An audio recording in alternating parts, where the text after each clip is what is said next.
What is going on, everybody? Welcome to another video. As you can probably notice, we are not staring at the Deity Europe AI only battle. Sadly, I can't get it to work. I think it's crashed 10 times on turn 253. I can't even move the screen really around. Occasionally, I could get into the info addicts, which I've managed to basically get the results through. But beyond that, like even just scrolling around the map, it would crash randomly. So I'm not exactly sure what happened at turn 252/3.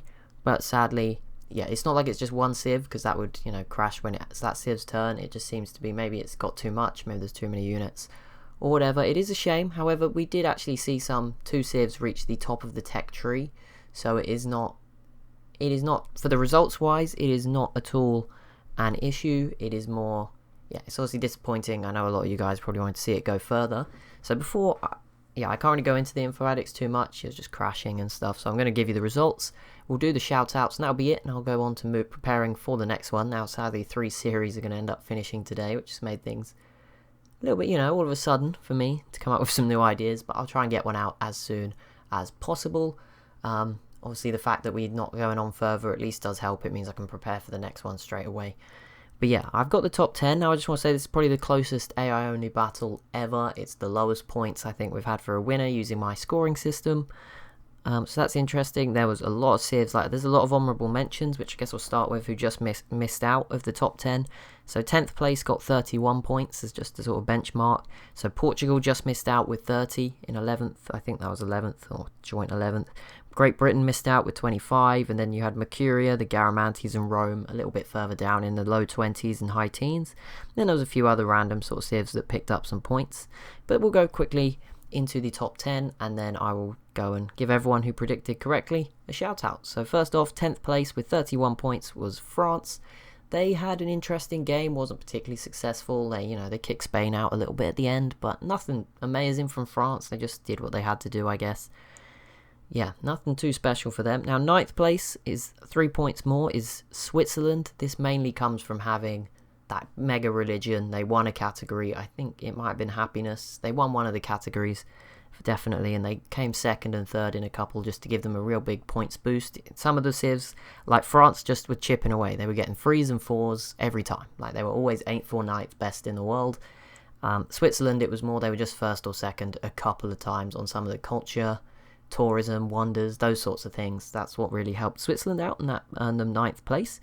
Not really where I expected Switzerland, above Rome and that, but it's how the system works, and I think maybe the system falls apart a bit when the civs are this close, but yeah, that's how it's happened, I guess. So Switzerland in 9th, and now a further 3 points ahead of them is Scandinavia's Norway. They had a good game. They didn't really conquer that much. In fact, if I remember, I don't know if they took anything off anyone. They might have just had everything they settled. Maybe a few Danish cities when they teamed up with Sweden. But that was about it, really. Norway in 8th place. And now we're into sort of the big 7. Now, I think everyone knows who the big 7 are. We referred to them quite a bit. They were the Huns, Soviet Union, Russia, Arabia, Austria, Assyria, and Morocco. Now, that was no particular order. That was just alphabetical. Not alphabetical. That was just a random order. Or I think it might have been the order of the first category. But either way, these were the big 7. I think we all agreed these would be further ahead. It was obviously interesting who came 10th, 9th, and 8th. But yeah, it's not a travesty that Switzerland snuck in or anything like that. It's not ruined it. So yeah, the big 7. There is some surprises. So coming in first with 77 points. So 4 places up on Norway. So it shows you the gap here. 40 points, ahead of Norway, which is equivalent of Norway not appearing in an Info Addict top 10 and the 7th civ winning all of them. And that, as a surprise, because everyone I think would probably give it to them if it was based on entertainment, is Austria. I guess it's just not having as much land as everyone else, being sort of trapped in the middle. Didn't really help them. They did well on technology, but a lot of other things did let Austria down. I don't know if not having their own cities didn't help, having to conquer almost all their cities. Not growing as big, maybe that hurt them a little bit. I'm not really sure, but yeah, Austria in 7th place, and now we're going to move up to 6th, which is a big jump again, and then from that point they're all really close. So it's up to 95 points now, and that is Morocco. They actually started really slowly. I thought maybe we'd overestimated Morocco, and if there's one thing I've learned from this Info Addicts, it's that by eye, when I'm only doing it fairly, quite far apart checks of the Info Addicts, yeah, there's a lot going on, especially at Deity difficulty. So Morocco was 6th. I mean, I thought they were one of the top civs, if not the top civ, just on their own, but obviously not enough pressure on them to do well, I guess. They just sort of stagnated for a while and only started doing things at the end against Portugal, and it didn't really go their way with that either. So up now by 1 point, much closer gap, to 5th is a civ that won the first 5 categories, and if they had won, I think a lot of you guys would have been very angry, because it is the Huns.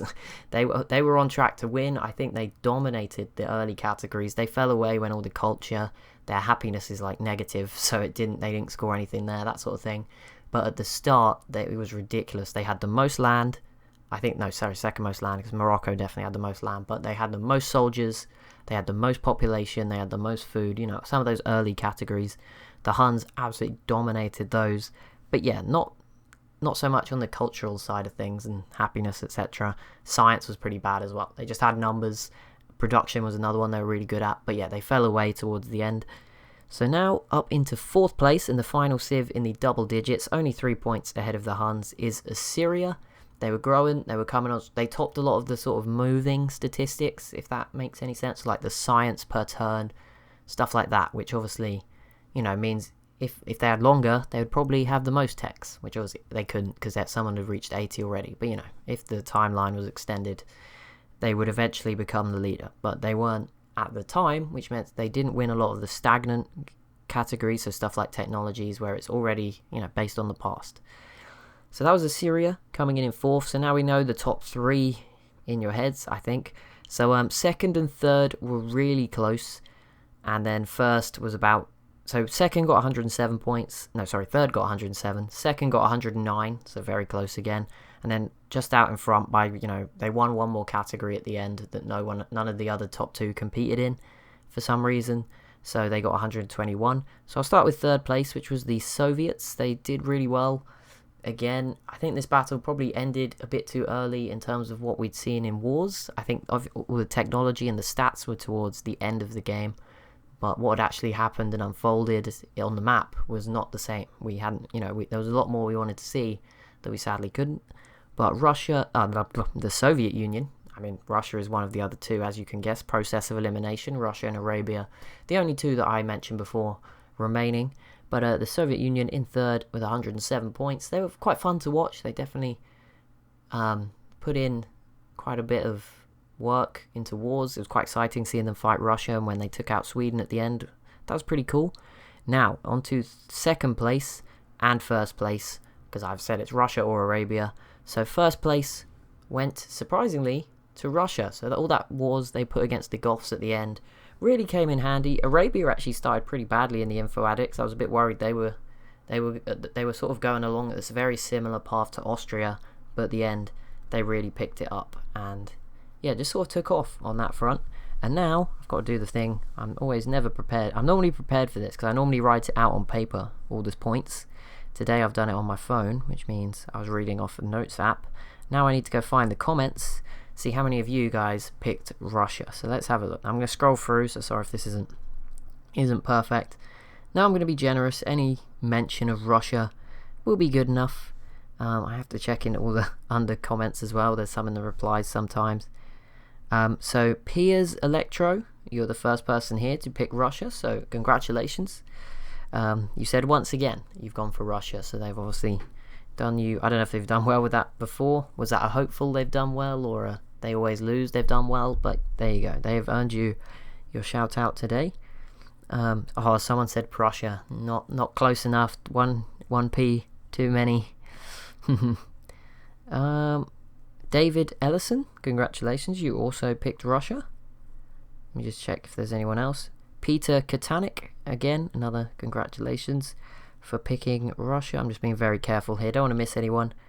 I would feel bad. It looks like this is the end. I don't actually trust YouTube. It said there's a lot more comments than that, but I think that includes the replies. If I've missed you and you did pick Russia, I'm terribly sorry. Just drop a comment and I'll make sure to make up for it in the intro to the next one. But yeah, that'll be it for this one. I'm so sorry it didn't work. With regards to what the next one will be, there's a few ideas that have been suggested, so I'm going to probably take a day, but you know, just keep the cycle of the schedule going. I don't know what's going to happen because a lot of series finished today. I'll figure something out basically, and it will hopefully be started at the latest by next weekend, But yeah, thank you so much for watching. As always, if you have enjoyed this series, be sure to leave a like and a comment down below. And if you haven't already, it would be amazing if you could subscribe to the channel. Thank you.